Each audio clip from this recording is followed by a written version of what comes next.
청취자 여러분 안녕하세요. 오늘 저희는 요한복음 4장 24절 아시는 분들은 다 아실 텐데요. 이 영과 진리로 드리는 예배에 대해서 좀 깊이 들어가 보려고 합니다. 저희가 참고하는 자료는 영과 진리의 예배, 성경적 정의라는 글의 일부입니다.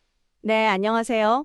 이 주제가 사실 특히 예전 한국어 성경 번역 때문에 그러니까 신령과 진정으로라고 번역됐던 것 때문에 좀 논란이 있었잖아요. 맞습니다. 그 표현이 꽤 오랫동안 쓰였죠. 네.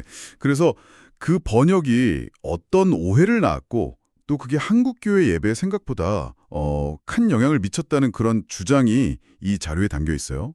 그래서 오늘 저희 미션은 이 영과 진리가 성경적으로 뭘 의미하는지 한번 제대로 파악해보고 그게 우리가 아는 예배 개념을 어떻게 바꿀 수 있는지 한번 탐구해보는 겁니다. 재밌을 것 같아요. 네, 정말 중요한 작업이라고 생각합니다. 특히 예배같이 신앙의 핵심 개념은요, 번역 하나하나 또 해석 하나하나가 방향을 완전히 다르게 만들 수 있거든요. 그렇죠. 신령과 진정이랑 영과 진리는 느낌부터가 좀 다르잖아요. 오늘 이 자료를 보면서 좀 개인적인 느낌이나 주관적인 해석에서 벗어나서 요한복음 본문 자체가 뭘 말하려는지 거기에 좀 더 집중해보면 좋겠습니다. 좋습니다. 그럼 그 논란의 시작점부터 가볼까요? 과거 번역, 개역 한글 성경, 그러니까 1961년판, 그 이전 1938년판 기초로 한 그 성경에 보면 요한복음 4장 24절이 하나님은 영이시니 신령과 진정으로 예배할지니라 이렇게 되어 있었어요. 이 신령과 진정, 이게 구체적으로 어떤 오해를 불렀다고 자료는 지적하고 있나요? 가장 핵심적인 오해는요, 예배의 초점을 하나님이 아니라 예배드리는 사람, 그러니까 그 사람의 어떤 태도나 감정 상태로 옮겨놓았다는 거예요. 아, 사람한테로? 네. 얼마나 영적으로 또 얼마나 진심으로 드리느냐, 이게 마치 예배의 성패를 가르는 것처럼 생각하게 만들었다는 거죠. 자료에서는 이런 관점이 심각하면 반역의 예배가 될 수도 있고 더 나아가서는 기형적인 신앙, 기형적인 교회를 만들 수 있다, 뭐 이렇게까지 아주 강하게 비판을 하고 있어요. 와, 반역, 기형. 굉장히 센 표현인데요. 물론 예배자의 태도나 진심이 중요하지 않다는 건 아니겠죠. 근데 이게 왜 이렇게까지 심각하게 보는 걸까요? 그 이유가 이제 예배의 본질이랑 연결되거든요. 자료에 따르면 이런 오해는 결국 예배에서 어떤 감정적인 고양감이나 체험, 이런 걸 극대화하려는 시도로 이어졌다는 겁니다. 아, 감정적인 체험이요? 그렇죠. 예를 들면 사람들 감동시키려고 또 흥분시키려고 더 화려한 음악을 쓴다거나 더 극적인 퍼포먼스를 한다거나 이런 경향이 나타났다는 거죠. 특히 자료는 미국 대형 교회들의 약간 상업화된 그런 예배 프로그램들 있잖아요. 네네. 그런 것들이 한국 교회에 특히 장로교회에 들어오면서 이런 경향이 더 심해졌다고 분석하기도 해요. 문제는 이런 겉으로 보이는 요소들이 막 강화될수록 정작 예배의 대상이신 하나님과의 관계, 그 본질적인 건 흐려지고 예배가 뭐랄까 자료 표현을 빌리자면 난장판이나 굿판처럼 변질될 위험이 커졌다는 거예요. 난장판, 구판이라. 네. 그러니까 하나님 중심이 아니라 결국 인간의 감정 만족, 이게 중심이 되는 예배가 될 수 있다는 거죠. 이게 어쩌면 오늘날 한국 교회가 겪는 여러 어려움의 좀 뿌리 깊은 원인 중 하나일 수 있다. 이렇게 자료는 진단합니다. 아, 결국 인간 중심의 예배로 변질될 수 있다는 경고군요. 참 무서운 지적이네요. 다행히 근데 번역이 바뀌었잖아요. 네, 맞습니다. 1998년에 나온 개역 개정판 성경, NKRV라고 하죠. 여기서는 이 구절을 하나님은 영이시니 예배하는 자가 영과 진리로 예배할지니라 이렇게 번역했어요. 영어 NIV 성경도 보면 must worship in spirit and in truth 이렇게 되어 있고요. 영과 진리. 네. 그래서 자료는 이 번역을 따라서 반드시 영 안에서 그리고 진리 안에서 예배해야 한다. 이 해석을 강조합니다. 예수님께서 이 말씀을 23절, 24절 연달아 반복하시잖아요. 네, 그렇죠. 그 자체만 봐도 이 영과 진리가 얼마나 핵심적인 조건인지 알 수 있다는 거죠. 자, 그럼 이제 진짜 핵심으로 들어가 보죠. 영 안에서 그리고 진리 안에서. 먼저 영, 이건 헬라어로 푸네우마라고 하던데 이건 좀 명확한가요? 네, 자료에 따르면요. 대부분 학자들은 여기서 영을 성령님, 더 홀리 스피릿으로 이해하는 데는 뭐 큰 이견이 없다고 합니다. 아, 성령님. 오케이. 네, 문제는 이제 진리, 헬라어로는 알레테이아인데요. 보통 우리가 진리하면 뭘 떠올리죠? 거짓말의 반대, 참된 것, 아니면 뭐 예수님의 가르침, 이런 거 아닐까요? 그렇죠. 보통 그렇게 생각하기 쉬운데 물론 그게 틀린 말은 아니에요. 근데 요한복음이라는 이 특별한 책 안에서는 이 알레테이아가 훨씬 더 깊고 좀 구체적인 의미를 가진다는 점을 자료가 강조하고 있어요. 뭐 슈나켄부르그나 송영목 교수님 같은 학자들 견해도 인용하면서요. 요한복음만의 특별한 의미라 그게 뭘까요? 진리가 우리가 알던 거랑 좀 다른 뜻이라는 건가요? 그렇습니다. 여기서 정말 흥미로운 지점이 나오는데요. 자료에 따르면 요한복음에서 알레테이아, 즉 진리는 종종 스키야, 스키하여, 그건 뭐죠? 그림자라는 뜻입니다. 그러니까 진리는 그림자와 반대되는 개념으로서의 실체, 리얼리티, 이걸 의미한다는 거예요. 아, 그림자 대 실체. 네. 예를 들어 볼게요. 광야에서 이스라엘 백성이 먹었던 만나는 뭐랄까 그림자 양식이었고 예수님 자신이 바로 하늘에서 내려온 참떡, 즉 실체 양식이라고 하셨잖아요. 네, 맞아요. 참떡. 또 구약의 이스라엘은 그림자 포도나무였고 예수님 자신이 참 포도나무, 즉 실체라고 하셨고요. 와, 그러니까 진리가 단순히 참되다는 그런 뜻을 넘어서 실제, 본체, 이걸 가리키는 걸로 쓰였다는 거군요. 대단한데요? 바로 그겁니다.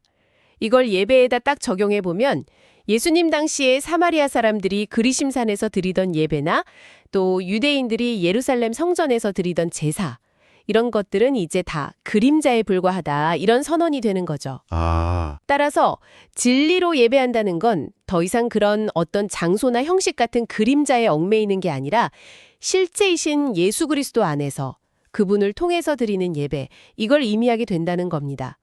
그리고 이것이야말로 하나님 아버지께서 찾으시는 참된 예배다, 이런 해석인 거죠. 와, 그렇다면 요한복음 4장 23절에서 예수님이 아버지께 참되게 예배하는 자들은 영과 진리로 예배할 때가 오나니 곧 이때라 하신 말씀이 그냥 미래의 언젠가를 말씀하신 게 아니라 바로 지금 예수님 자신이 오심으로 해서 실체의 시대가 이미 시작됐다, 이걸 선포하신 거네요. 그렇죠. 엄청난 선언이죠. 이야, 정말 대단한 선언인데 그러면 이 실체의 예배는 구체적으로 어떻게 가능해진 건가요? 자료는 바로 이 지점에서 삼위일체 하나님의 공동사역을 설명합니다. 아주 중요한 부분인데요. 삼위일체요? 네, 이 새로운 방식의 예배는 성부 하나님께서 계획하신 거고 성자 예수님께서 자신의 삶과 죽음, 부활, 그리고 승천을 통해서 그 길을 완벽하게 열어놓으셨고 그리고 이제 성령 하나님께서 오셔서 그 길로 우리를 인도하시고 실제 예배가 가능하도록 역사하신다는 겁니다. 아, 성부, 성자, 성령 하나님의 합작품이군요. 맞습니다. 오순절에 성령께서 강림하신 사건 있잖아요. 그게 바로 결정적인 시작점이죠. 영이신 성령께서 우리 안에 오셔서 우리를 실체, 즉 진리이신 예수 그리스도와 딱 연결시켜 주시고 그분 안에서 하나님께 나아가게 하시는 거예요. 결국 성령님의 역할이 정말 결정적이네요. 그렇습니다. 성령 안에서 드리는 예배는 이제 더 이상 어떤 특정 장소, 뭐 사마리아냐, 예루살렘이냐 여기에 묶이지 않는 거죠. 네. 특정 민족, 유대인이냐 아니냐 이것도 상관없고요. 특정 시간이나 어떤 정해진 형식 이런 거에도 얽매이지 않습니다. 이것이 바로 하나님께서 기쁘게 받으시는, 찾으시는 예배라는 거죠. 자료에서 아주 인상적인 비유를 하나 쓰는데요. 어떤 비유죠? 우리가 영과 진지로 예배드릴 때 마치 삼위일체의 우물, Trinitarian Well에서 솟아나는 영원한 생명수를 직접 맛보는 것과 같다. 이렇게 표현해요. 삼위일체의 우물? 와.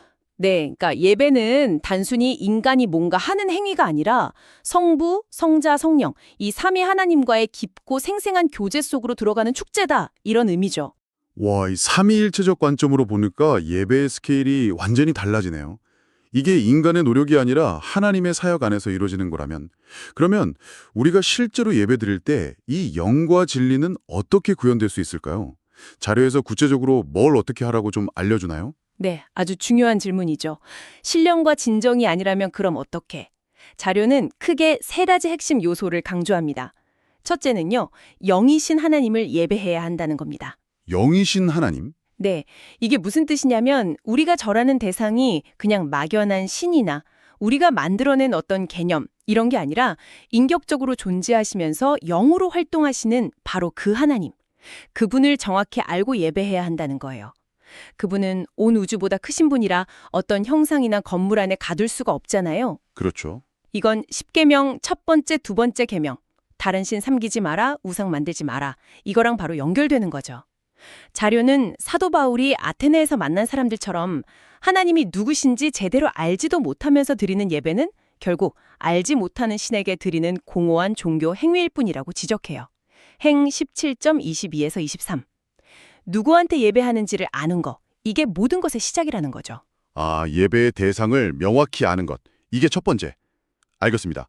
그럼 두 번째는 뭔가요? 둘째는 우리가 영이신 성령으로 거듭난 사람으로서 예배해야 한다는 겁니다. 아, 또 성령님이군요. 네, 성경에 보면 성령으로 아니하고는 누구든지 예수를 주시라 할 수 없느니라. 고전 12장 3 이런 말씀 있잖아요. 네. 마찬가지로 성령님의 도우심 없이는 하나님을 아빠 아버지라고 부를 수도 없고요. 이 말은 곧 성령께서 우리 안에 계시고 역사하시지 않으면 참된 의미의 예배는 아예 불가능하다는 뜻입니다. 원천적으로요. 불가능하다. 네. 자료는 여기서 한 걸음 더 나아가서요. 성령 밖에 있는 상태에서 하나님의 이름을 부르면서 예배하는 척하는 거. 이건 오히려 하나님의 이름을 함부로 부르는 거. 즉, 십계명 세 번째 계명, 하나님의 이름을 망령되게 부르지 말라는 계명을 어기는 행위가 될 수도 있다. 이렇게 아주 엄중하게 경고합니다. 와, 그건 정말 심각한데요. 그렇죠. 그러니까 인간적인 어떤 열심이나 방법, 소위 내 맘대로식 예배 있잖아요. 이런 건 성립 자체가 안 된다는 거죠. 아, 내 맘대로식 예배는 안 된다. 세 번째는 뭐죠? 셋째는 영 안에서 시간과 공간을 초월해서 예배해야 한다는 겁니다. 예수님께서 이 산에서도 말고 예루살렘에서도 말고 너희가 아버지께 예배할 때가 이르리라. 요한 4장 21이라고 하신 말씀이 바로 이 의미예요. 장소 문제가 아니군요. 네, 더 이상 사마리아의 그리심 산이든 유대인의 예루살렘 성전이든 어떤 특정한 물리적인 장소가 예배의 거룩함을 보장해주지 않는다는 선언입니다. 마찬가지로 예배자의 자격이 어떤 특정 혈통, 유대인이라는 인종적 조건에 달려있지도 않다는 뜻이고요. 성령 안에서 드리는 예배는 이 모든 지리적, 인종적, 시간적 제약을 다 뛰어넘는다는 거죠. 그렇군요. 이런 관점에서 잔류는 오늘날 일부에서 주장하는 팩투 예루살렘 운동이라던가 예루살렘의 제3성전을 다시 짓자 이런 시도들, 이런 현대판 시오니즘에 대해서 상당히 비판적인 시각을 보여요. 그런 움직임들이 있죠. 네, 이건 실체이신 예수 그리스도께서 이미 오셔서 모든 걸 완성하셨다는 이 복음의 핵심을 제대로 이해하지 못한 어리석음이거나 심지어 사람들을 현혹하는 일종의 사기일 수도 있다. 이렇게까지 좀 강하게 지적합니다. 와, 사기일 수도 있다. 굉장히 강한 비판이네요. 그럼 정리해보면 영과 진리로 드리는 예배는 첫째, 대상이신 영이신 하나님을 바로 알고, 둘째, 우리를 거듭나게 하신 성령의 능력 안에서만 가능하고, 셋째, 장소나 혈통 같은 외적인 조건에 얽매이지 않는다. 이런 거네요. 맞습니다. 결국 과거에 신령과 진정으로라는 번역은 어쩌면 인간의 어떤 영적인 상태나 정성스러운 마음, 이런 걸 하나님께 드릴 만한 가치 있는 걸로 착각하게 만들 위험이 있었다는 거네요. 그렇죠. 그런 오해의 소지가 있었죠. 하지만 자료의 관점은 타락한 인간의 그 어떤 것도 하나님 앞에 그대로 내놓을 수 없다. 오직 성령 안에서, 그리고 실체이신 진리 되신 예수 그리스도를 통해서만 참된 예배가 가능하다 이거군요. 정확합니다. 근데 여기서 한 걸음 더 나아가야 할 부분이 있어요. 또 있나요? 네. 잔료는 이 영과 진리의 예배가 단순히 일주일에 한 번 교회 건물 안에서 드리는 그 소위 주일 공예배, 여기에만 해당되는 게 아니라고 강조합니다. 그럼 뭐죠? 로마서 12장 1절 말씀을 인용하는데요. 그러므로 형제들아 내가 하나님의 모든 자비하심으로 너희를 권하노니 너희 몸을 하나님이 기뻐하시는 거룩한 산 제물로 드리라. 이는 너희가 드릴 영적 예배니라. 이거요. 삶 전체가 예배가 되어야 한다는 그 유명한 말씀. 네, 바로 그거죠. 자료는 이 삶으로서의 예배, 그러니까 바울이 말한 영적 예배, logical worship, spiritual service, 이것이야말로 우리가 오늘 계속 이야기 나눈 영과 진리로 드리는 예배가 궁극적으로 피어내야 할 꽃과 같다고 표현해요. 꽃이요? 비유가 멋지네요. 네. 주일에 교회에서 드리는 공적 예배가 뿌리나 줄기라면 삶의 모든 영역에서 하나님을 경배하고 그분의 뜻대로 살아가는 것, 그게 바로 그 열매이자 꽃이다. 이런 비유죠. 아, 흥미로운 비유네요. 그럼 마치 동전의 양면처럼 교회에서 함께 드리는 공적 예배랑 일상 속에서 몸으로 드리는 영적 예배, 그러니까 삶의 예배, 이 둘은 뗄 수 없는 관계라는 의미로 들리네요. 자료에서도 이 둘의 관계를 강조하나요? 네, 그렇습니다. 자료는 이 둘 중에 하나가 빠지거나 왜곡되면 다른 하나도 온전할 수 없다고 지적해요. 아, 그래요? 네. 예를 들어서 주일 예배는 엄청 열심히 드리는데 삶 속에서는 전혀 하나님 뜻이랑 상관없이 막 산다. 그러면 그 주일 예배의 진정성을 좀 의심해 봐야 한다는 거죠. 반대로 삶은 나름대로 경건하게 살려고 애쓰는데 성도들이랑 같이 모여서 공적으로 하나님을 예배하는 일은 소홀히 한다. 그건 역시 온전한 모습은 아니라는 겁니다. 건강한 균형이 필요하다는 이야기예요. 아, 균형. 그렇군요. 와, 오늘 정말 많은 걸 생각하게 되네요. 자, 그럼 오늘 나눈 이야기의 핵심적인 전환점, 이걸 다시 한번 짚어보겠습니다. 예배의 중심이 막연한 어떤 신령함이나 인간적인 진정성이 아니라 우리 안에서 역사하시는 성령님, 그리고 예배의 유일한 길이 되시는 실체, 즉 진리이신 예수 그리스도께로 옮겨져야 한다.